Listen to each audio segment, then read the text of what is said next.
남에게 있는 건강이 있지 않나. 남이 없는 것 있으니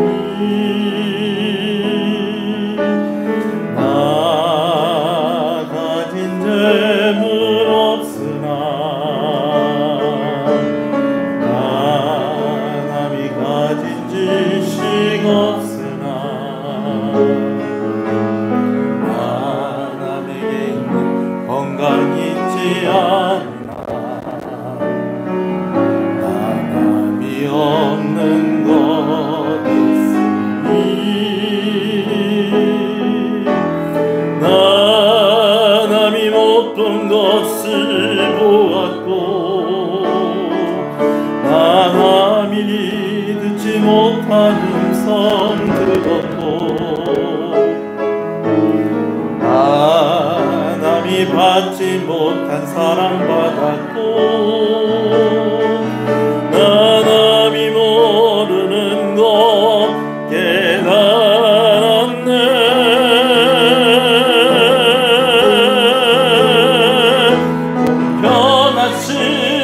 공평하신 하나님이 남이 가진 건 나 없지만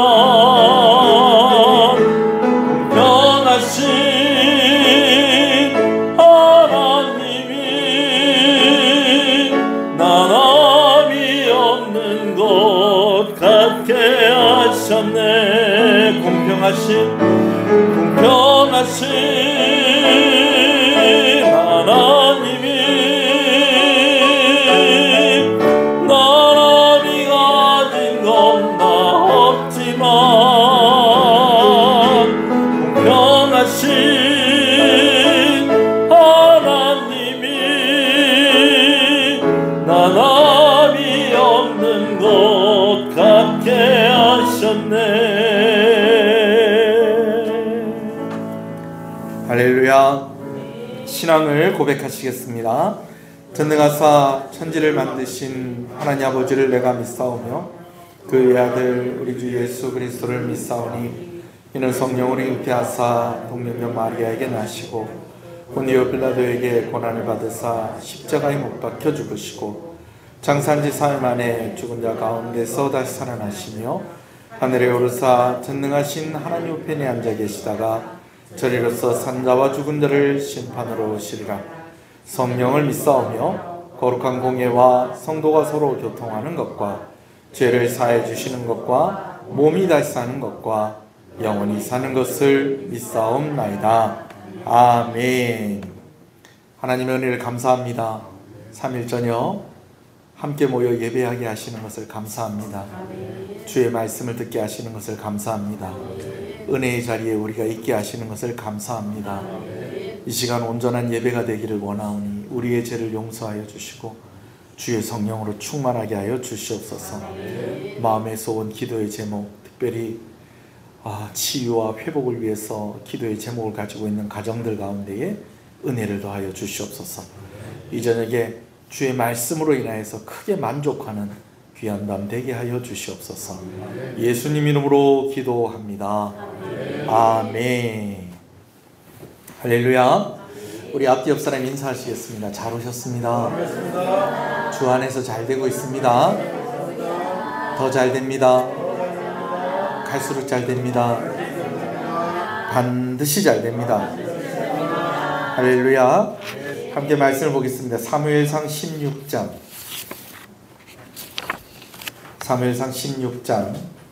13절에서 23절의 말씀. 사무엘상 16장 13절에서 23절의 말씀.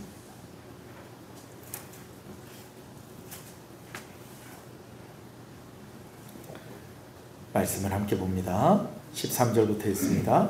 사무엘이 꿀병을 가져다가 그의 형제 중에서 그에게 부었더니 이날 이후로 다윗이 여호와의 영에게 크게 감동되니라.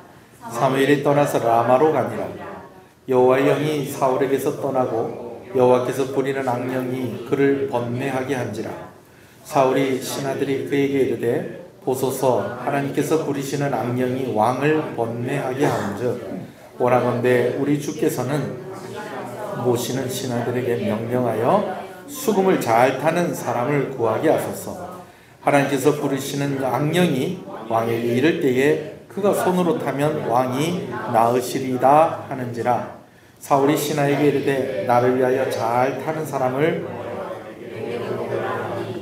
소년 중 한 사람이 대답하여 이르되 내가 베들레헴 사람 이새의 아들을 본즉 수금을 탈 줄 알고 용기와 무용과 구변이 있는 준수한 자라.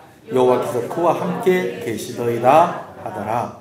사울이 이에 전령들을 이새에게 보내어 이르되 양치는 내 아들 다윗을 내게로 보내라 하며 이새가 떡과 한 가죽 부대의 포도주와 염소 새끼를 나귀에 실리고 그의 아들 나귀를 다윗을 시켜 사울에게 보내니 다윗이 사울에게 이르러 그 앞에 모셔 서매 사울이 그를 크게 사랑하여 자기의 무기를 드는 자로 삼고 또 사울이 이새에게 사람을 보내어 이르되 원하건대 다윗을 내 앞에 모셔 서게 하라. 그가 내게 은총을 얻었느니라 하니라.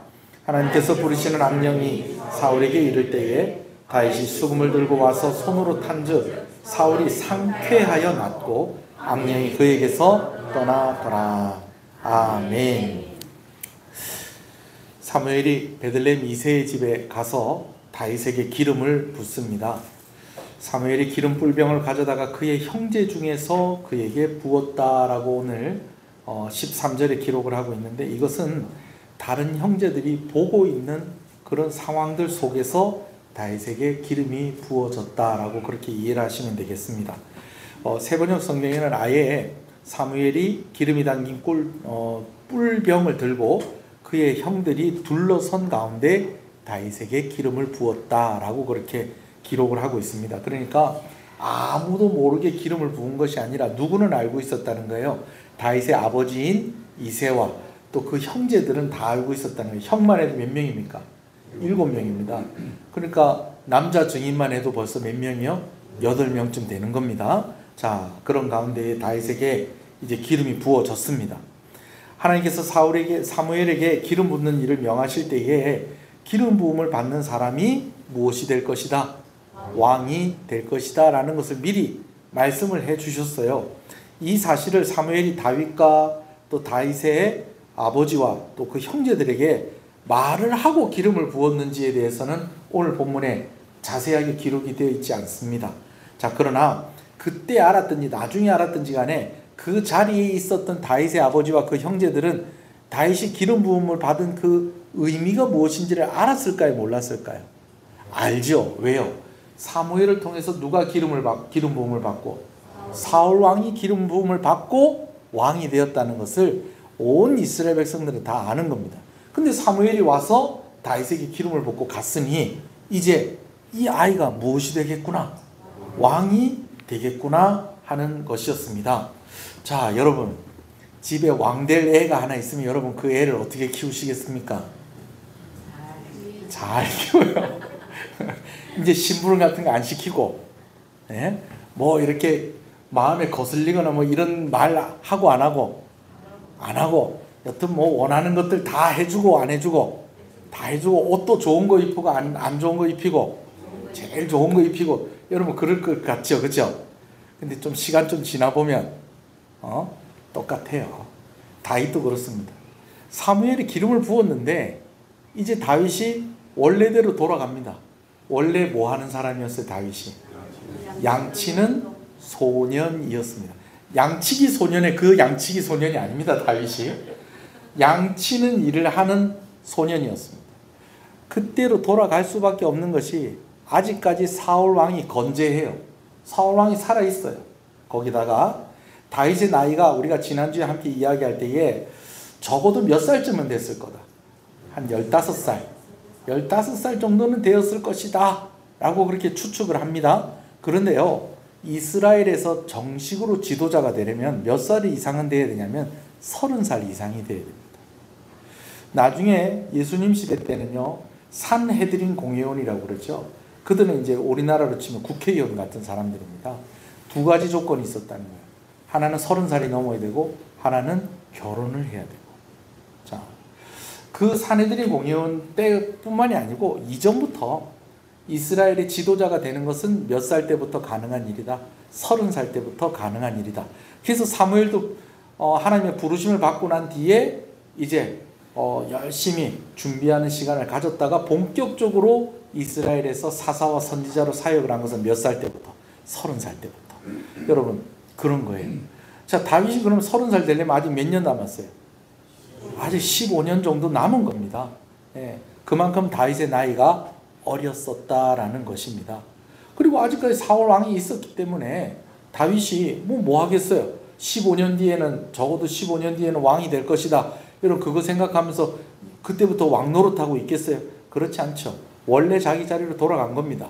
그것을 어떻게 알 수 있냐면 나중에 사울이 악한 영이 들었을 때에 어떤 신하가 이야기하기를 수금을 타는 자를 왕의 곁에 두어서 그에게 왕에게 악신이 될 때마다 그 수금을 켜서 찬송을 함으로써 그 악신을 좀 몰아내게 했으면 좋겠습니다. 그렇게 하니까 어떤 소년이 추천을 하는데 자기가 뭐 하는 아이를 봤다는 거예요? 양치는 아이를 봤다는 거예요. 그 사람이 누구였어요? 다윗입니다. 그러니까 기름 부음 받고 난 뒤에 다윗이 곧바로 또 그냥 다시 어떻게 갔다는 거예요? 그냥 양치는 그냥 자기 자리로 복귀를 했다라는 것입니다. 자, 그런데요, 다윗이 이런 자기의 자리로 이렇게 복귀를 하긴 했지만 다윗에게 아무런 변화가 없었던 것은 아니었다는 것입니다. 큰 변화가 있게 돼요. 여호와의 영이 그에게 충만하게 임하게 되어집니다. 자, 우리 한번 13절을 다시 한번 읽어볼까요? 시작. 사무엘이 기름 불병을 가져다가 그의 형제 중에서 그에게 부었더니 그날 이후로 다윗이 여호와의 영에 크게 모되니라 감동되니라. 여호와의 영이 늘 다윗과 함께 하시는데 그냥 함께 하시는 게 아니라 크게 감동하시며 함께 하셨다라는 것입니다. 할렐루야. 자, 이러는 가운데 사무엘은 이제 자기가 원래 있었던 라마로 떠나가게 되어집니다. 자, 근데 다윗은 하나님의 영으로 크게 감동이 되어졌는데 여기에 비교되어지는 또 한 사람의 이야기가 14절에 나옵니다. 14절 읽어볼까요? 시작. 여호와의 영이 사울에게서 떠나고 여호와께서 부리는 악령이 그를 번뇌하게 하니라. 여러분, 다윗이 여호와의 영이 크게 감동이 되는데 사울에게서는 여호와의 영이 어떻게 됐다는 거예요? 떠나갔다는 것입니다. 여러분, 여기서 착각을 하지 않아야 될 것은, 우리가 오해하지 말아야 될 것은요, 여러분, 하나님의 영, 성령께서 우리 한 사람 한 사람 가운데 임하시고 우리와 함께 하신다는 걸 여러분 믿으시는 여러분 되시길 소원합니다. 사울에게 있었던 영이 다윗에게로 옮겨진 것이 아니고 사울에게서는 떠나가고 다윗에게는 더욱더 충만히 임하셨다. 여러분, 그렇게 이해를 하시는 것이 더 맞습니다. 아멘이십니까? 자, 근데 별로 변한 건 없어 보인다는 겁니다. 우리 눈에 볼 때, 사람들의 볼 때에. 그러나 변한 것이 있었다는 것이죠. 하나님의 영이 부어졌을 때에 다윗이 드러나기 시작을 했다는 것입니다. 뭐 하고 있었는데? 양치고 있었는데. 이번 주에 지난주에 이제 결혼식이 있어서 제가 서울에 올라갔다 왔죠.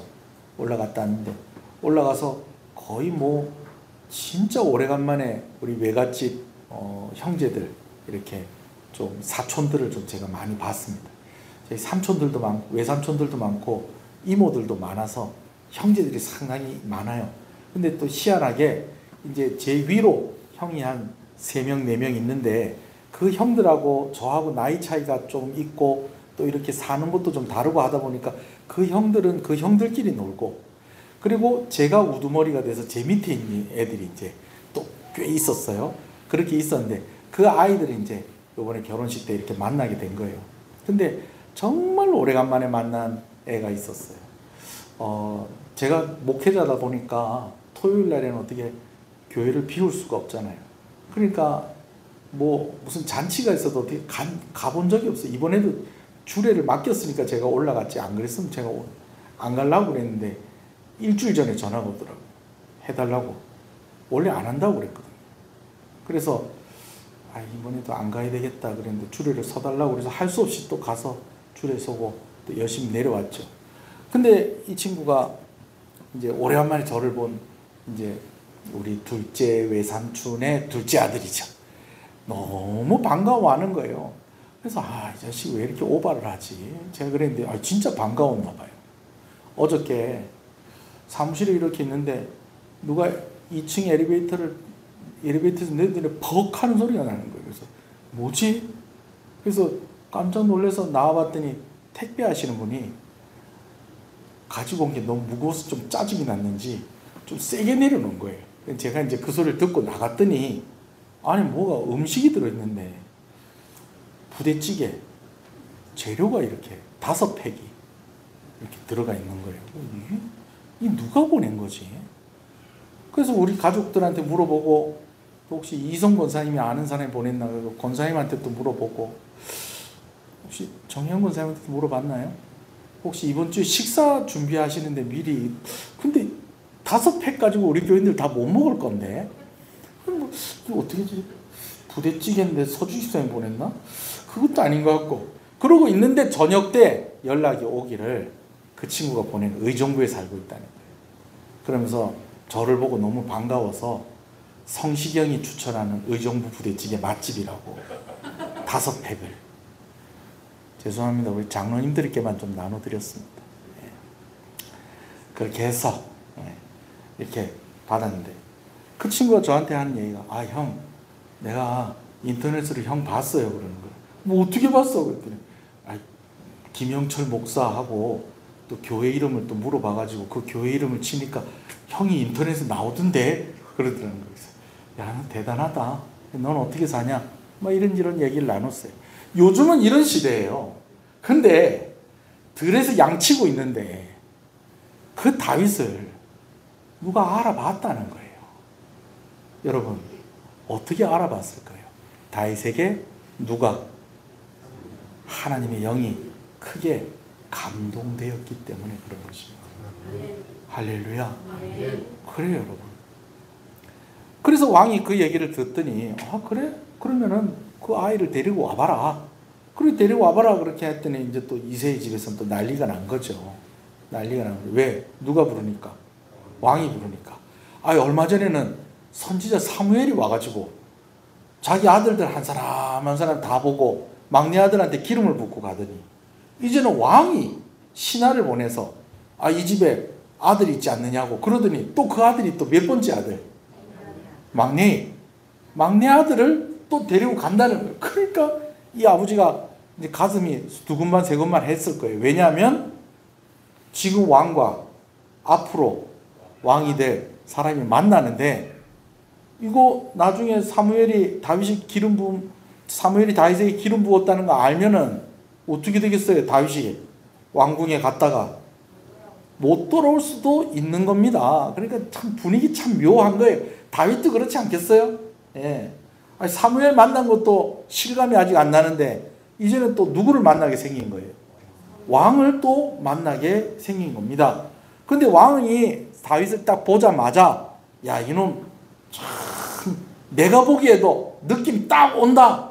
그들이 딱 보자마자 다윗이 사울의 곁에 가까이 있는 보직을 하나 줍니다. 그 보직이 무엇이냐면 사울왕의 무기를 드는 그 일을 시키는 거예요. 여러분 이거는요 아무나 시키는 거 아닙니다. 왕의 무기를 들고 있다가 왕이 마음에 안 들면 그 사람이 왕을 어떻게 할 수도 있어요?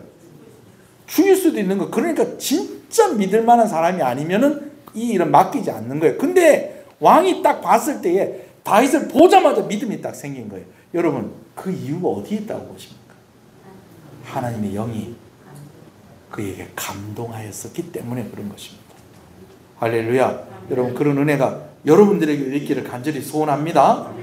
그런데다가 정말 신하들이 이야기한 대로 그를 추천한 사람이 이야기한 대로 사울에게 악한 영이 들어와서 그를 번뇌하게 하는 그런 증상이 나타날 때에 다윗이 뭐하고 수금을 타면서 찬송을 불렀더니 그 악한 영이 떠나가더라는 것입니다.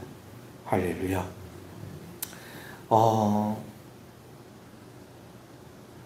여기서 우리가 좀 중요한 것 한 가지를 좀 정리해야 될 것은요. 여러분 찬송을 부를 때에 하나님께서 영광을 받으십니다. 할렐루야. 찬송을 부를 때에 하나님의 능력이 나타납니다. 아멘이십니까? 근데 중요한 것은요. 누가 찬송을 부르냐 하는 것입니다. 누가 찬송을 부르냐. 어저께 그 친구하고 이제 통화를 하면서 한 번씩 통역하고 거제에 온 적이 있다는 거예요. 그럼 왜 들리지? 왜 안 들렸냐? 그랬더니 부끄러워서 안 들렸대요. 그놈이 그렇게 부끄러워할 놈은 아닌데. 근데 좀 세월이 너무 지났는데 갑자기 근처에 왔다고 불쑥 찾아오는 것이 조금 좀 서먹하더라는 거예요. 왜 무슨 일로 왔느냐 그랬더니 합창단을 한다는 거예요. 합창단을. 의정부고등학교를 나왔는데 의정부고등학교 동문들이 만든 합창단이 있어요. 여러분 이 동네에서 합창단은요 노래 아무나 잘한다고 되는 게 아닙니다. 그 합창단 하는 사람들은 그래도 좀 여유가 있는 사람들이에요. 네. 그러니까 이 친구도 좀 여유 있게 좀 산다는 거죠. 근데 합창단을 하면서 가끔가다 합창 대회, 거제에서 매년 합창 대회 하거든요. 요즘 하는지 모르겠는데 코로나 전까지만 해도 매년 거제에서 하는 합창제가 있었어요. 합창 대회도 오고 또 뭐 이런저런 연주 뭐 이렇게 초청받아서 오기도 하고 이제 자기는 뭐 동호회 같이 그렇게 활동을 하는데 그리고 온다는 거예요. 그래서 제가 혹시나 해서 물어봤어요. 혹시나 해서 너 교회 다니냐? 너 교회 다니냐? 사실 그 집안이 교회 다니긴 좀 힘든 집안이거든요. 너 교회 다니냐? 그때 교회는 안 다닌대. 근데 자기가 생각해도 반쯤은 다니는 것 같아요. 왜냐하면 일주일에 2시간씩 노래 연습을 하는데 그 중에 절반은 합창곡은 절반은 찬송가예요. 아니 일반 곡들도 있죠. 합창곡들 좋은 것들. 근데 정말 좋은 곡들 명곡들 클래식은 다 뭐냐면 합창곡은 거의 다 성가곡인 거예요. 그럼 반쯤은 교회 다니는 것 같다는 거예요. 예. 여러분 그럼 반쯤만 다녀서는 안 되겠죠. 저는 이 친구가 교회 다니는 친구가 되었으면 좋겠습니다. 할렐루야. 누가 부르느냐에 따라서 찬송이 다릅니다. 달라요. 여러분. 예수 믿는 사람이 부르는 거하고 예수 안 믿는 사람이 부르는 거하고 같을까요? 다를까요? 다르죠. 저는 제가 지금까지 들었던 가장 아름다운 찬송 중에 하나가 옛날에 저기 충무감리교회에 목사님하고 사모님이 나이가 좀 있으셨는데 나이가 꽤 있으신데 아기가 하나 있는 거예요. 아기가 그때 한 6살, 7살. 이름이 요한이었어요. 아기가 있는데 이 아기를 목사님 나이하고 사모님 나이를 생각하면 이건 손주가 어울리지 자식 막내 아들이라고 하기에는 좀 많이 어린 거예요. 알고 보니까 교회 앞에 이렇게 두고 간 아이를 목사님하고 사모님이 거두어서 이렇게 키우게 된 것이죠. 근데 요한이들이 다 그런 건 아닌데 제가 아는 요한이가 몇 명 되는데 한 5명 중에 3명은 완전 개구장입니다. 완전 개구장이에요. 5명 중에 4명은 개구장입니다. 근데 얘가 아주 개구져요.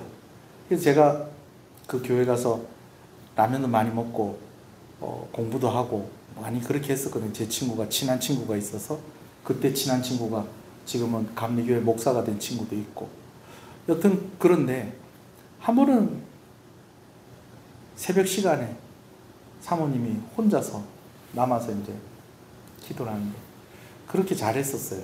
제가 고등학교 3학년 때는 야간 자락습 시간 마치고 그 교회 가서 자고 공부하다 자고 새벽에 첫 차 타고 집에 왔다가 이렇게 시험 기간이나 이제 그럴 때 그렇게 해서 다시 학교로 가고 그럴 때가 있었거든요.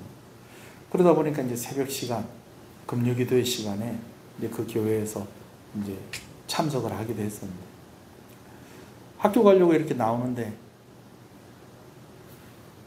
1층이 본당이고 2층이 본당이고 1층이 이제 교육관인데 새벽 기도는 거기서 하는 게 방석 깔아놓고 근데 누가 찬송을 그렇게 아름답게 부르는데 이렇게 제가 누가 이렇게 노래를 잘하나 싶어서 열어봤더니 그 아이를 무릎에다 이렇게 눕혀놓고 사모님이 찬송을 부르는데, 야, 세상에 저렇게 아름다운 찬송이 있을까? 저렇게 아름다운 찬송이 있을까? 그 애가 새롭게 보이는 거예요. 목사님도 새롭고. 할렐루야. 누가 찬송을 부르느냐에 따라서 찬송이 다릅니다. 뭐 그냥 드라큘라 나타나면 십자가 목걸이 갖다 대고 하고 도망가고, 여러분 요즘 영화는 그렇게 안 나옵니다. 드라큘라가 하더라도 야, 너는 믿음이 없어서 헛방이다 그러면서 다시 꼭 깨물고 그렇습니다. 요즘 영화 보면은. 옛날 영화나 십자가 갖다 대면 하면서 도망가지. 오죽하면 걔들도 교회 다닌다고 그러겠어요. 여튼 믿음 없는 사람의 찬송은 아무 소용 없습니다.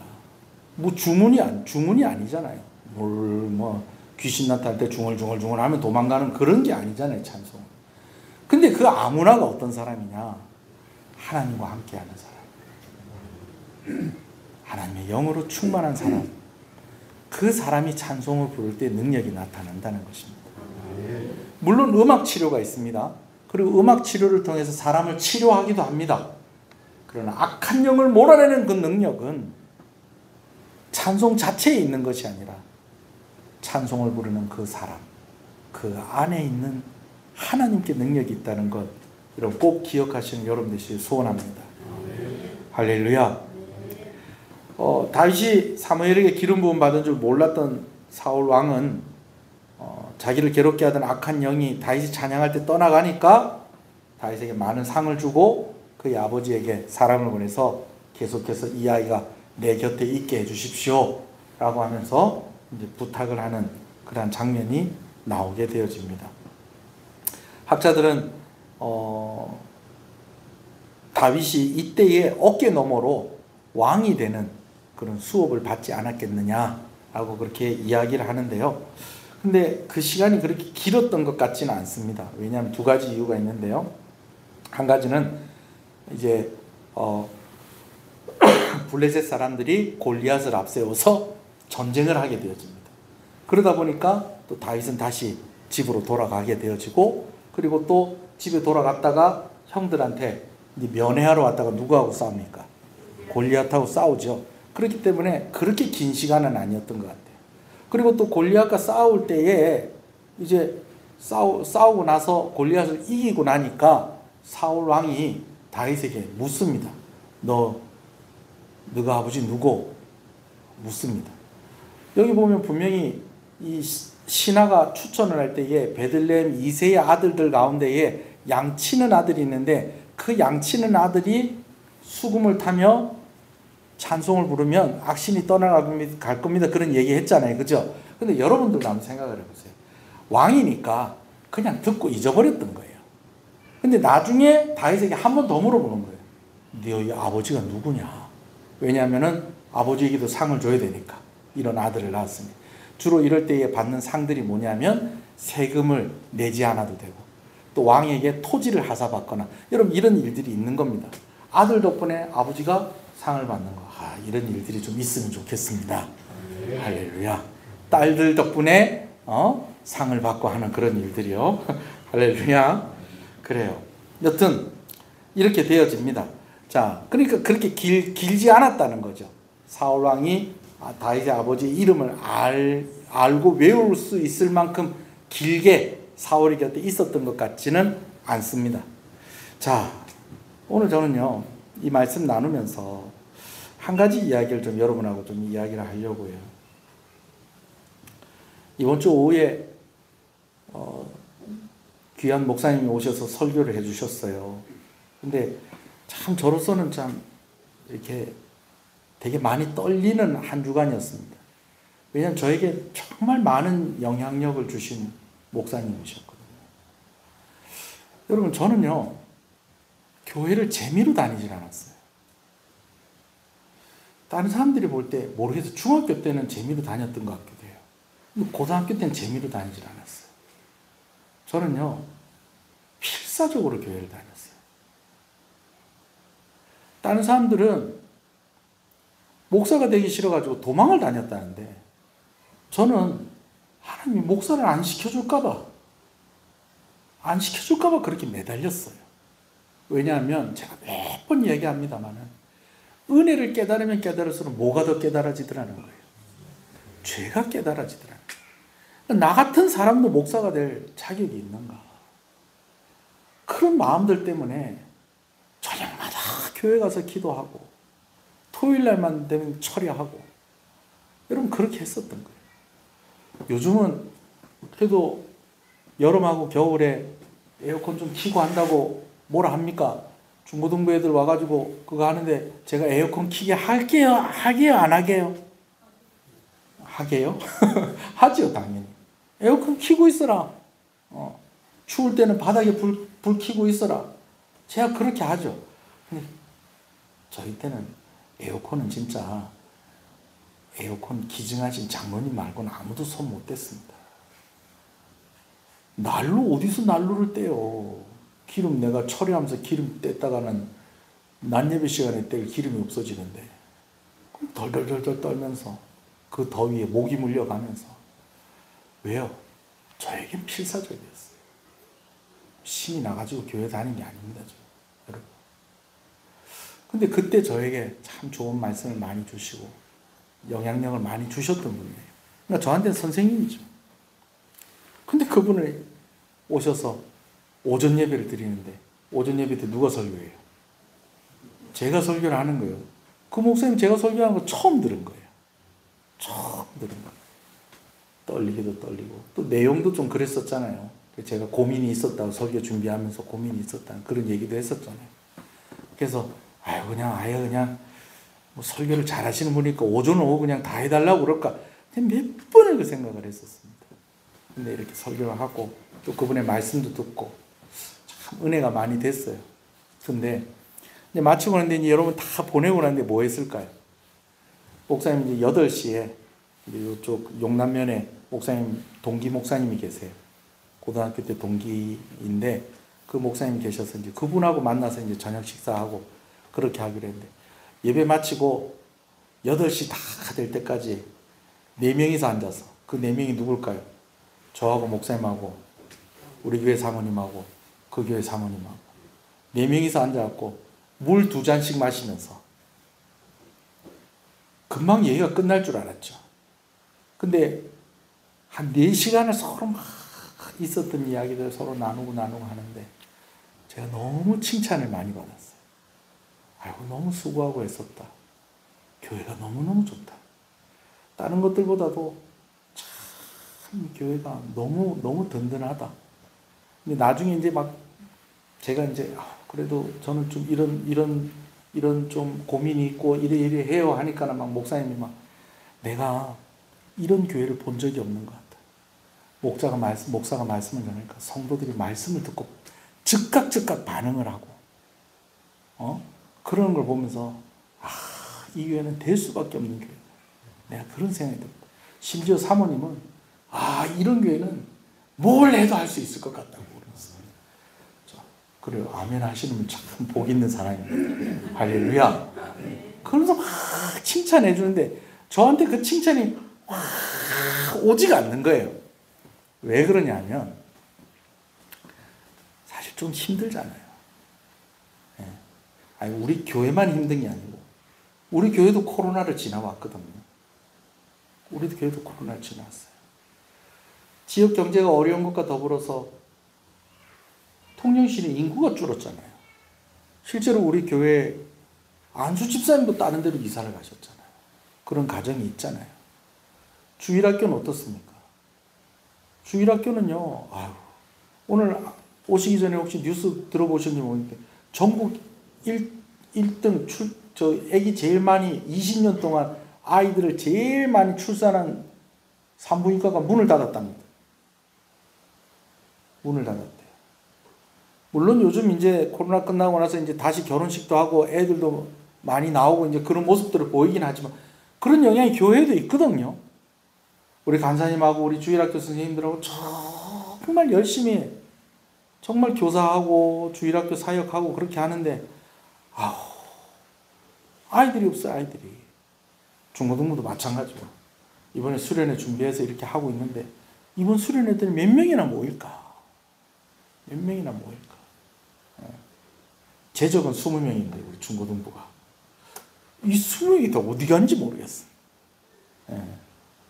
제적은 20명인데 그래도 주일에 한 절반 정도 나와요. 절반 정도 나오고 또 수련회 때 되면 거기서 한 3-4명 더 나오고 그렇기는 한데 이 애들이 다 어디가 있을까? 우리 교회가 힘든 게 아니라 지금 교회 상황이 다 그렇잖아요. 우리 교회 정도면요, 아이고 진짜 잘하고 있는 겁니다. 그런데도 목사 마음에는 강단에 딱 서면 빈자리가 보이는 거예요. 거기다가 제 마음 건데 그런 마음도 있어요. 아니 문제 많고 참 희한한 교회들도 사람들이 저리 잘 모인다는데 우리 교회는 오는 사람들마다 다 좋다 하는데 그럼 한 뭐 진짜 100명, 200명, 300명 그냥 펑펑펑펑 그냥 막 숫자가 늘어나야 되는 건데 이게 목사가 문제가 있나? 뭐 이런 생각도 막 들고 그러는 거예요. 여러분 그런데요. 여러분 우리가 다 조바심 갖지 말고 기다리십시다. 할렐루야. 여러분 잘 되고 있습니다. 아니, 통영에서 뭔 교회가 잘 되겠나? 여러분 들에서 양치고 있는데 왕이 부르더라니까요. 아멘이십니까?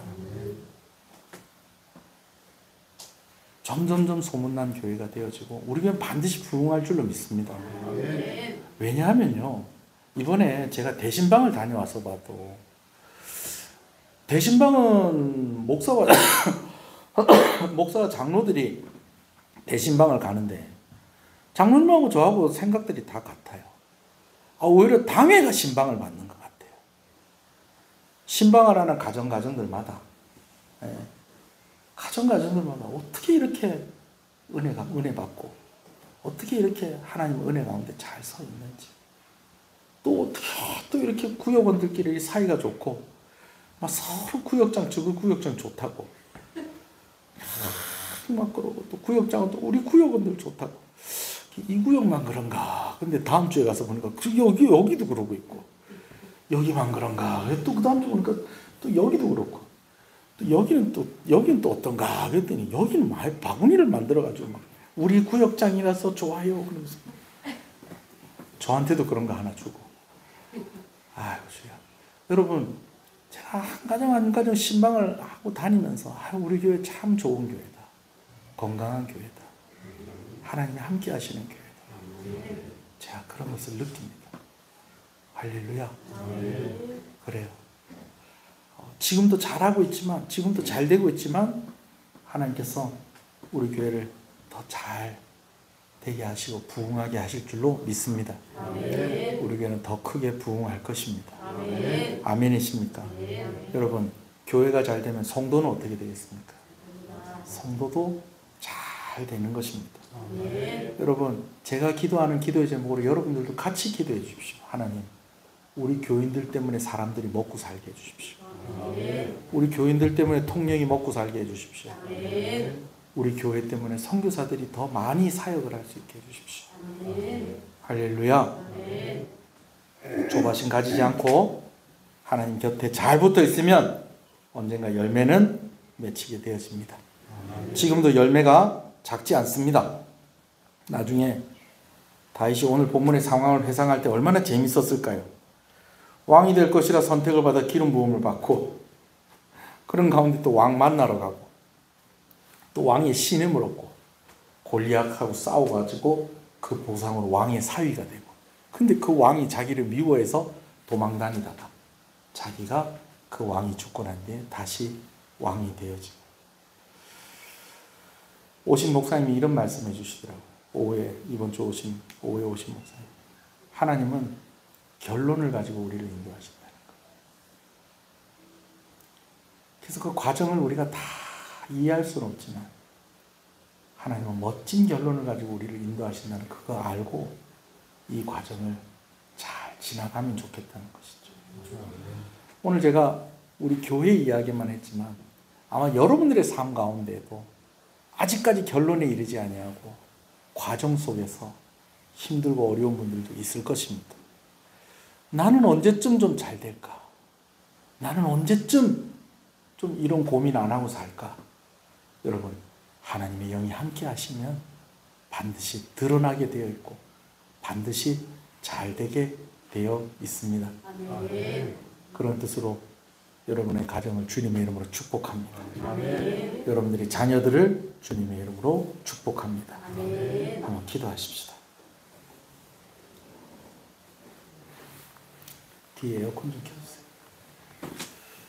오늘 말씀을 생각하면서 하나님, 내가 조바심 가운데에 하나님께서 주신 은혜를 잊어버리지 않게 해주십시오. 정말 하나님께서 우리 교회를 사랑하시고 우리 성도들 사랑하시고 우리 가운데 능력을 부어주셔서 우리가 무명인 것 같지만 절대로 무명이 아니라 하나님이 쓰시는 그러한 교회로, 하나님이 쓰시는 성도로, 하나님이 쓰시는 가정으로 세워지게 하시는 줄로 믿사오니 믿음 가지고 오늘도 하나님 의지하며 감사하며 살아가게 하여 주시옵소서. 그리고 교회를 위해서, 여러분 가정을 위해서 우리 한번 기도하시겠습니다. 주님의 이름을 부르겠습니다. 주여,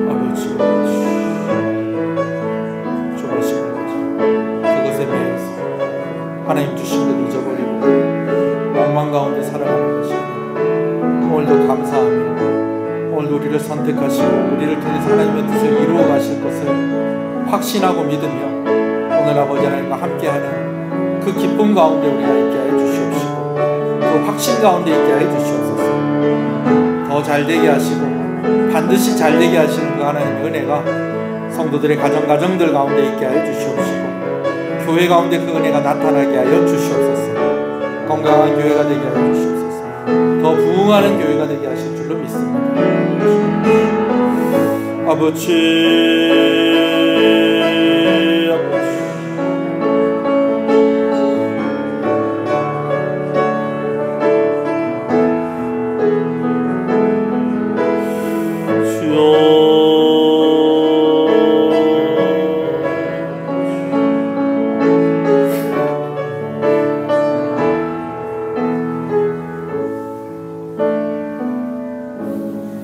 지금은 우리 주 예수 그리스도의 은혜와 하나님 아버지의 사랑하심과 성령님의 감화감동, 위로, 교통, 충만하시는 역사가 이제로부터 영원토록 함께 있을지어다. 아멘.